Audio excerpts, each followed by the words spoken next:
नमस्कार, न्यूज 31 में आपका स्वागत है। मैं हूं आपके साथ अंकिता। चलिए पढ़ते हैं मुख्य खबर की ओर। वक्फ संशोधन बिल आने के बाद लगातार उसके खिलाफ जहां एक तरफ प्रदर्शन किया जा रहा है, तो वहीं दूसरी तरफ आरोप प्रत्यारोप का सिलसिला भी जारी है। भोपाल मध्य से विधायक आरिफ मसूद ने कहा कि भोपाल के अंदर पुलिस कंट्रोल रूम और पुलिस हेडक्वार्टर भी वक्फ संपत्ति के अंदर आते हैं। क्या वक्फ बोर्ड अध्यक्ष तनवर पटेल सरकार से वक्फ संपत्ति का किराया वसूलेंगे?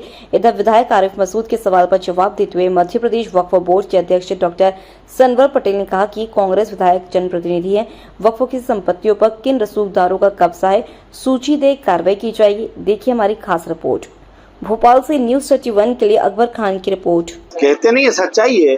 बहुत सारी प्रॉपर्टी जो खसरों में चढ़ी है। भाई देखिए, सिविल कानून के तहत आप क्या मानेंगे? सन 47, सन 49, सन 62 इस तरह के जो खसरों में प्रॉपर्टी चढ़ी हुई है जिन्होंने वक्फ करी है, तो उसी से तो हम ढूंढते हैं ना टाइटल सूट क्या है, किसका टाइटल रहा आजादी से अभी तक। तो उसमें तो अभी तक वो वक्फ की प्रॉपर्टी क्या, चाहे PHQ हो चाहे कोई सी भी कंट्रोल रूम, PHQ और कंट्रोल रूम दोनों आपका कहना है कि वक्फ की प्रॉपर्टी। और इसको हमने कहा था रिकॉर्ड दुरुस्तीकरण करूं जी। और ये उन्हीं प्रॉपर्टियों को बचाने के लिए वक्फ का जो शोषेबा करा जा रहा है, जिसपे सरकार ने खुद कब्जा कर लिया।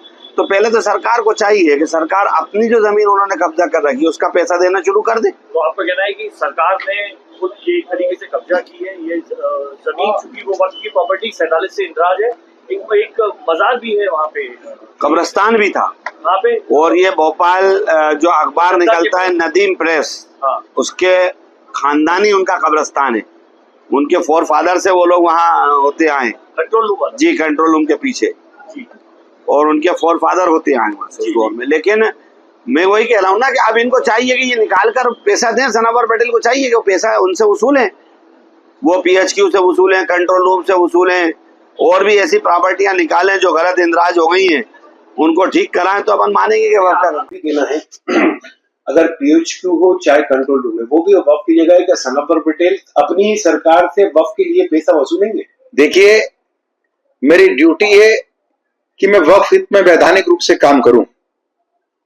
PHQ का जहां तक सवाल है, वक्फ ट्रिब्यूनल से मध्य प्रदेश वक्फ बोर्ड के हक में फैसला हुआ है, लेकिन हाई कोर्ट से उस पर स्टे है। तो माननीय विधायक जी को यह बात भी ध्यान में रखना पड़ेगी कि जो लोकतंत्र के 4 स्तंभ है उसमें न्यायपालिका का बड़ा स्थान है। आप विधायिका हैं, कार्यपालिका होती है लोकतंत्र में, लेकिन न्यायपालिका का अपना स्थान है। आज भी किसी भी स्तंभ में भी अगर लड़ाई हो तो हम उम्मीद न्यायपालिका से करते हैं कि आइए न्यायपालिका में निपट लेंगे। न्यायपालिका जो निर्णय देगी उसके अनुसार निश्चित रूप से वक्फ बोर्ड कानूनन काम करेगा।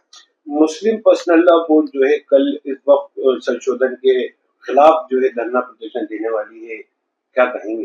देश के सब लोगों को संवैधानिक रूप से अधिकार है कि वो परमिशन लेकर वैधानिक रूप से अपना विरोध या समर्थन करे। तो मैं उसमें ये नहीं कहूंगा कि उनको करना चाहिए या नहीं करना चाहिए, पर यह जरूर कहूंगा कि किसी को भड़काना नहीं चाहिए, किसी को डराना नहीं चाहिए। आज से पहले भी हमने पिछले सालों देखा कि CAA NRC के मामले में हमारी माता बहनों को इतना डरा दिया गया। जो इनोसेंट, जो भोली भाली हमारी माँ बहनें कभी घर से नहीं निकली थी, उनको भी धरने पर बिठा दिया गया, और एक दिन के लिए नहीं, महीनों के लिए बिठा दिया गया। उनको डराया, उनको कहा कि अगर आप धरने पर नहीं बैठेगी तो आपको भारत छोड़ना पड़ेगा, नागरिकता चली जाएगी।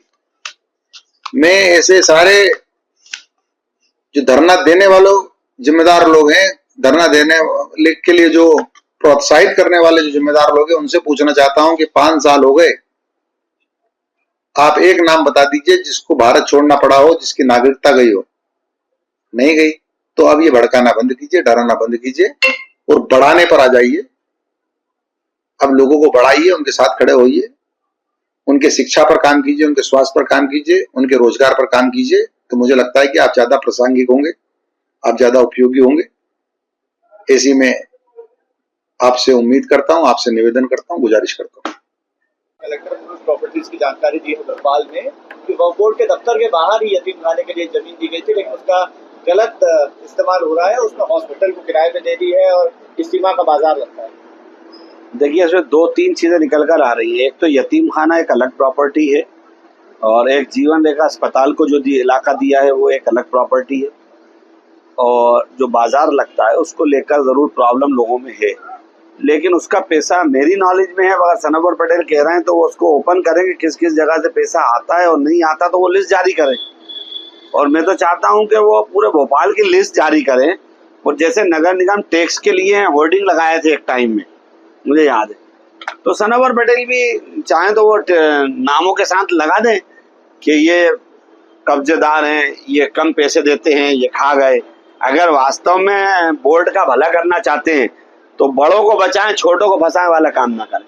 और फिर खुद ही कह रहे थे कि एक बिल आ रहा है जिस बिल में यतीम खाना, कॉलेज, स्कूल, अस्पताल बने जिससे पब्लिक को, तो अब एक अस्पताल अगर बना हुआ है तो उसको छेड़छाड़ करने से क्या मिल जाएगा। भोपाल कलेक्टर से आपने जो है जीवन रेखा हॉस्पिटल और यतीम खाने की शिकायत की है। 4-5 महीने पहले भी आपने हमारे चैनल के इंटरव्यू में कहा था हम इनके ऊपर कार्रवाई करेंगे। आखिर इनके पीछे ऐसी किसकी सपोर्ट है कि आप अध्यक्ष होने के बाद इनकी कार्रवाई नहीं कर पा रहा है, वसूली नहीं कर पा रहा है? करोड़ों रुपए का मामला हो गया।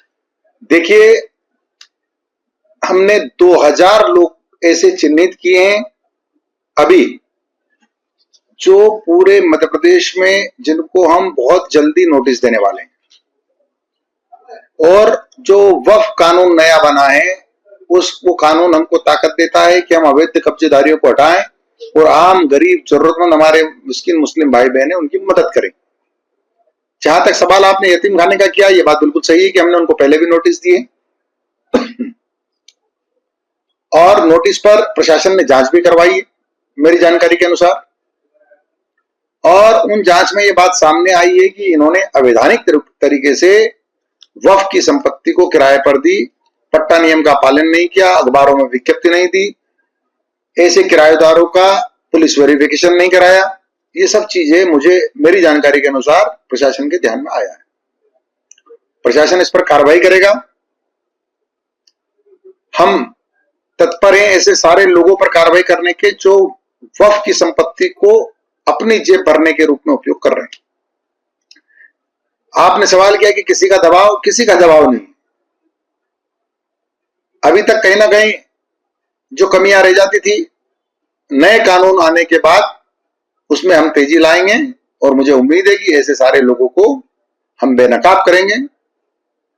ऐसी सारी संपत्तियों को हम वैधानिक रूप से किराएदारी करेंगे और उससे आने वाली आय को जो उसके असली हकदार हैं उस पर खर्च करेंगे। कांग्रेस विधायक का कहना यह है कि आप छोटी मशीनों पर कार्रवाई कर रहे हैं, जो बड़े लोग इन पे काबिज हैं उनका आप नाम तक नहीं ले रहे हैं, न उनके ऊपर किसी तरह की कोई कार्रवाई कर रहे हैं। देखिए, जो भी हमारे संज्ञान में आता है उस पर हम कार्रवाई करने का काम करते हैं। और मध्य प्रदेश वक्फ बोर्ड ने तो लगातार उस प्रकार के लोगों पर कार्रवाई करने का काम किया जिन पर लोग हाथ नहीं डाला करते थे। ऐसे लोग जो समानांतर वक्फ बोर्ड चलाते थे, बरसों बरस से वक्फ की संपत्तियों को खुर्द-बुर्द करते थे, बेचा करते थे, आज वो 4-4 महीने हो गए जेल के अंदर हैं, जमानतें नहीं हो रही है। ऐसे लोग जिन पर, जो बड़े लोग थे उन पर 7 करोड़ 11 लाख रुपए की आरआरसी जारी की, वो कांग्रेस के पदाधिकारी। सागर बीना के सज्जन जिन पर 1 करोड़ 84 लाख रुपए की आरआरसी जारी की है, वो कांग्रेस के पदाधिकारी। ऐसे सारे लोग जिनके ऊपर करोड़ों रुपए की आरआरसी जारी वर्तमान मध्य प्रदेश वक्फ बोर्ड ने की है, ये छोटे लोग कैसे हुए? छोटे हो या बड़े हो, कानून सबके लिए बराबर है। और हमने खास तौर पर ऐसे बड़े लोगों को चिन्हित किया है जो बड़ी मात्रा में, बड़ी तादाद में वक्फ की संपत्ति पर कब्जा करके बैठे हैं और आम गरीब जरूरतमंद मुसलमानों को उसका हक नहीं मिलने दे रहे हैं। बाकी वो जनप्रतिनिधि के नाते उनके कोई संज्ञान में ऐसा व्यक्ति आता है कि ये बड़ा आदमी कार्रवाई से छूट रहा है, तो मेरा उनसे भी निवेदन है, उनसे गुजारिश है कि वो एक हमको सूची दें, हम उन पर भी जांच करवा कर उन पर भी कार्रवाई करेंगे। अगर वक्फ